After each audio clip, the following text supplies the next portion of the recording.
Ohio's next governor, Vivek Ramaswamy, joins me now. You think the mainstream media is going to cover this one?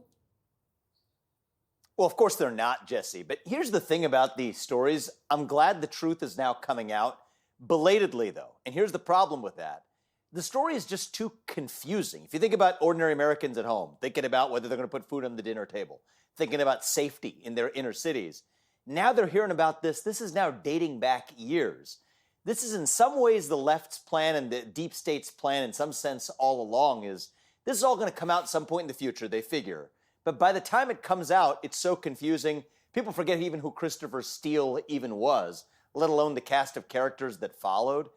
And in some ways, I think that's the travesty of the whole situation is that even when transparency and perhaps justice is served, it's long past the point where the public is able to make sense of it.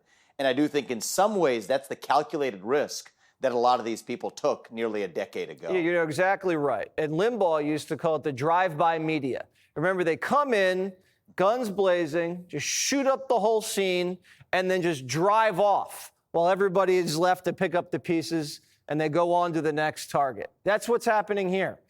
And Sure. You're kind of seeing it a little bit with this racial beating that's happening in Cincinnati. You know, it doesn't get a lot of coverage, and then by the time you learn more about it, you know, these guys are getting off on $400 bail. A couple of the guys had long rap sheets, felony charges. One guy was out on bond. And this poor woman's face, I mean, she looks like she went to war in Ukraine.